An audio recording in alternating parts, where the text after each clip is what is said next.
오늘은 죽음의 선택이라는 제목으로 말씀드리겠습니다. 예수는 자신이 제 몸에 못을 박은 것은 아니나 스스로 죽기로 작정한 것이나 다름없습니다. 그러나 예수의 자살 아닌 자살은 노자가 말한 사람이 가볍게 죽음은 두터운 삶을 구하기 때문은 아닙니다.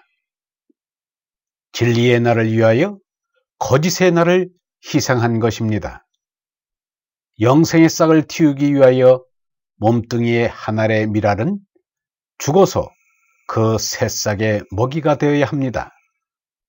이 이치를 밝히고자 한 말이 한 알의 밀이 땅에 떨어져 죽지 아니하면 한 알 그대로 있고 죽으면 많은 열매를 맺느니라는 것입니다. 자살에 대하여 유영모는 말하기를 자살은 죄라고 한다.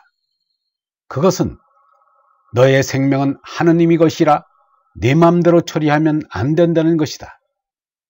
그러나 나는 생명을 베어버리는 것은 시인한다. 나도 죽인다는 것은 안 되는 것으로 주장하고 있다.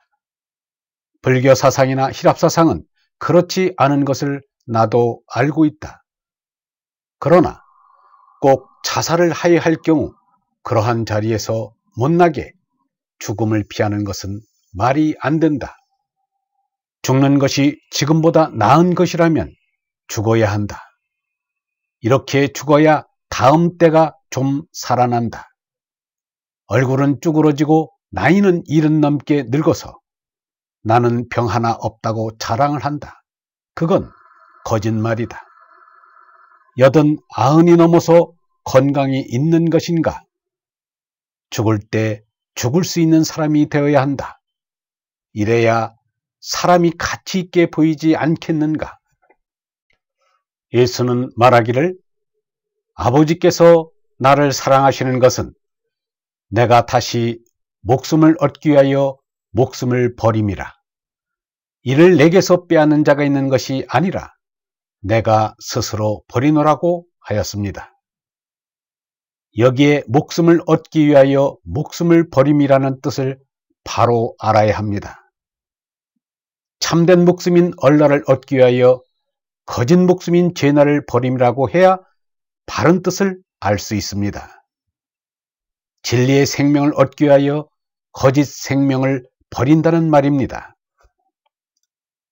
그런데 예수를 종말론의 신봉자로 보는 이들은 예수의 죽음을 엉뚱하게 종말관에 연계시키고 있습니다. 예수의 죽음이 하느님 나라를 오게 하기 위한 것이라면 예수는 백일몽에 사로잡힌 정신병자밖에 안 됩니다.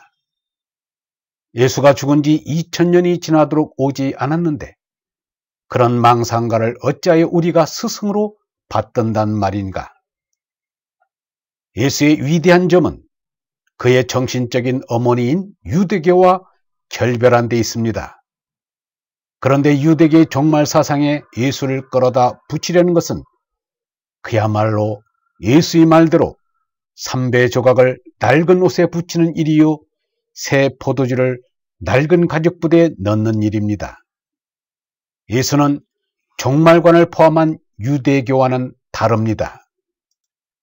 세례자 요한은 속 깊이 유대적이었으나 예수에게는 유대적인 데가 거의 없었습니다. 정녕 예수는 유대교에서 나왔습니다. 그러나 예수는 유대교의 계승자라 할 수 없습니다. 예수 사상의 특징을 이루고 있는 것은 유대 사상과의 결별입니다. 그렇기 때문에 바리새인들은 예수를 죽이기로 결심하였습니다. 바리새인들의 모진귀에 걸려 이용당한 것은 예수의 제자 가롯 유다와 어리석은 민중들이었습니다. 이용모는 가롯 유다에 대해서 말하기를 예수를 파는데 입맞춰서까지 팔아먹다니 아주 간사하다. 사람이란 그런 것인지 모르겠다. 기왕 팔아먹으려면 끝까지 맘 편하게 선생님 안녕하십니까? 선생님을 좀 팔아먹겠습니다 라고 할 것이지. 입맞춤에서 끝내 신임을 부여 믿게 하고 팔아먹으니 앙큼하기 짝이 없다. 그러나 유다가 이같이 간악한 자로 보이지만 실상 인간은 웬만한 사람이면 이 짓을 다 한다. 유영모는 민중에 대해서 말하기를 민중은 깨닫는 존재가 아니다. 그저 좋다면 이리 가고 저리 가고 하는 것들이다. 남 하는 짓은 빠지지 않고 죄다 한다. 모르고 한다. 라고 하였습니다. 그런데 바리새인들과 이스라엘 민족은 예수의 몸뚱이를 죽이면 예수가 아주 소멸되는 줄 알았던 어리석은 사람들이었습니다. 그들은 진리의 나, 성령의 나, 영생의 나에 대해서는 전혀 모르는 무식한 사람들이었습니다. 그렇지 않고 얼라를 알았다면 그런 어리석은 짓은 하지도 아니하였을 것입니다. 그러나 영원한 생명을 깨달은 예수는 몸의 죽음은 잠시 괴로울 뿐 자식을 얻어 기쁨이 넘치는 산모에 비유하였습니다. 여자가 해산하게 되면 그때가 이르렀으므로 근심하나 아이를 낳으면 세상에 사람 난 기쁨으로 인하여 그 고통을 다시 기억하지 아니하느니라. 지금은 근심하나 내가 다시 너희를 보리니 너희 마음이 기쁠 것이요 너희의 기쁨을 빼앗을 자가 없느니라고 하였습니다. 스승 유영모는 말하였습니다. 죽음이란 참으로 없다. 하늘에도 땅에도 죽음이란 없는 것인데 사람은 죽음의 노예가 돼 있다. 죽음이 아무것도 아닌 것을, 죽음이 없다는 것을 깨달아야 한다. 영성신학원 다석 아카데미의 하늘소리였습니다.